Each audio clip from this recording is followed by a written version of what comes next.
Halo para penggemar sepak bola dimanapun Anda berada. Hari ini kita akan membahas salah satu keputusan paling berani dan mungkin paling berisiko yang diambil oleh Manchester United dalam beberapa tahun terakhir. Sebuah keputusan yang melibatkan seorang bintang muda, calon superstar dunia, dan seorang pelatih baru yang membawa filosofi baru.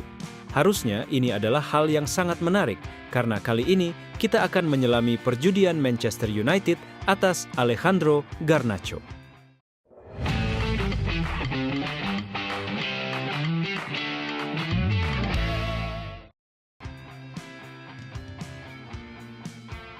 Manchester United telah mengalami salah satu musim terburuk dalam sejarah Liga Premier.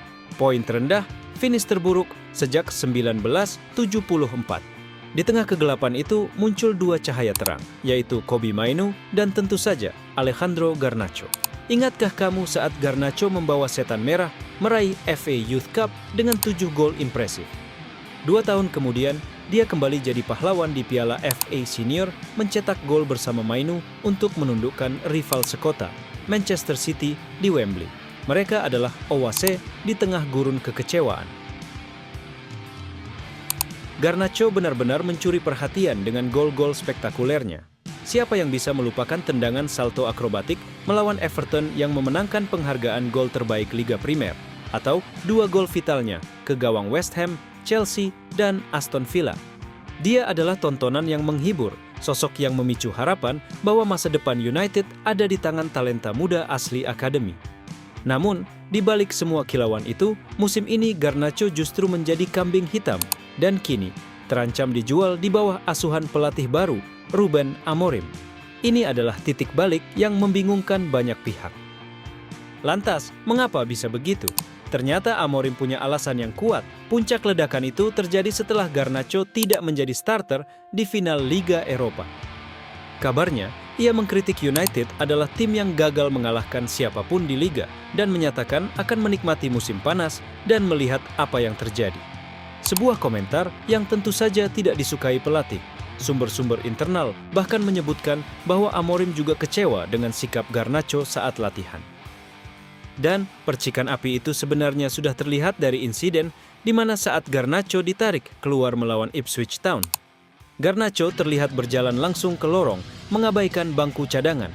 Dia memang meminta maaf dengan mengajak tim makan malam bersama setelah itu, namun rupanya nasi sudah menjadi bubur. Amorim dengan tegas dilaporkan berkata kepada Garnacho, "Berdoalah agar ada klub yang mau merekrutmu." Sebuah pernyataan yang sangat menusuk. Tapi mari kita jujur, dengan rekam jejaknya, sebenarnya Garnacho tidak akan kesulitan untuk menemukan klub baru. Ingat, Napoli bahkan pernah menawar 40 juta euro pada Januari lalu, meski ditolak United. Chelsea juga menunjukkan minat serius. Kini, Napoli dan AC Milan kembali memburunya. Dalam 144 penampilan untuk United, Garnacho telah berkontribusi dengan 26 gol dan 22 assist.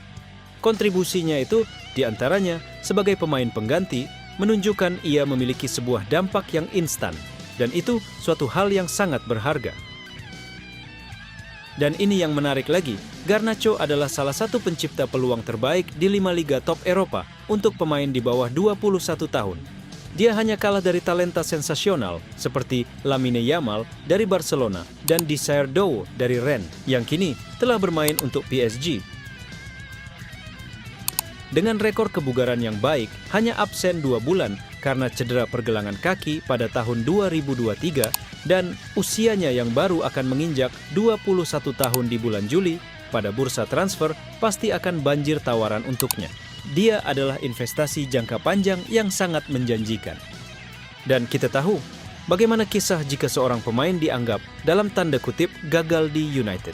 Ingat Marcus Rashford yang kembali ke timnas Inggris berkat performa cemerlangnya di Aston Villa, atau Anthony yang kini jadi idola di Real Betis. Bagaimana dengan Scott McTominay yang menjadi berlian di Napoli?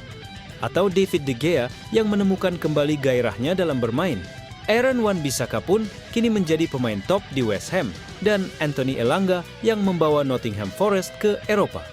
Daftar yang panjang kan kawan? Dan Garnacho, sebagai salah satu talenta terbaik yang dimiliki United dalam satu dekade, memang tak perlu khawatir soal masa depannya. Garnacho juga sering disamakan dengan Cristiano Ronaldo muda, sebuah perbandingan yang tidak main-main. Ia debut di usia 18 tahun dan langsung mencuri perhatian. Hebatnya, bermain di sebuah tim yang finish ke-8 dan ke-15 dalam 2 musim terakhir, ia berhasil mencetak 16 gol di Liga Primer sejak ia debut. Bahkan, mencetak gol di final Piala FA sebagai remaja, sebuah prestasi yang terakhir kali dicapai Ronaldo. Tendangan saltonya melawan Everton benar-benar mengingatkan pada gol-gol ikonik Ronaldo dan Wayne Rooney. Dan meskipun komentarnya usai final Liga Eropa terkesan arogan, itu juga menunjukkan ambisi dan kepercayaan dirinya yang besar. Sifat yang dibutuhkan untuk menjadi seorang superstar. Lalu, bagaimana dengan Amorim?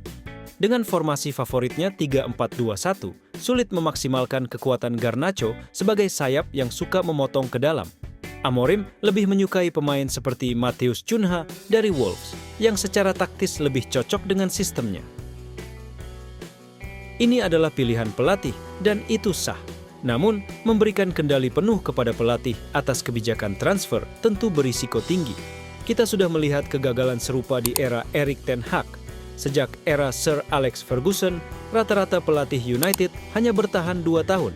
Jika Amorim gagal musim depan dan didepak, penggantinya mungkin sangat membutuhkan sayap eksplosif seperti Garnacho, yang kini terancam terbuang, menyusul Elanga, Anthony, dan Rashford. Keputusan ini sangat sulit diterima penggemar. Mereka sudah menyanyikan Viva Garnacho sejak dia mencetak gol pertamanya melawan Real Sociedad, lagu yang dulunya didedikasikan untuk Ronaldo.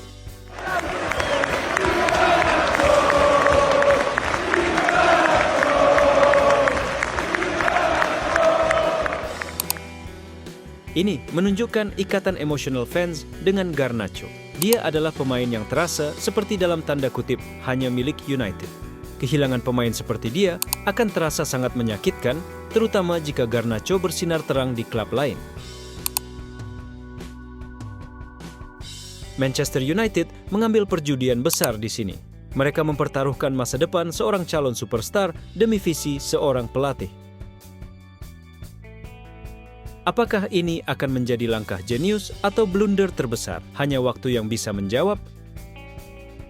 Risikonya sangat tinggi dan konsekuensinya bisa sangat besar bagi kedua belah pihak.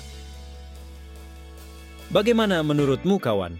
Berikan pendapatmu di kolom komentar di bawah ya. Jangan lupa like, share, dan subscribe channel ini agar channel ini semakin berkembang ya kawan. Terima kasih dan sampai jumpa di video berikutnya.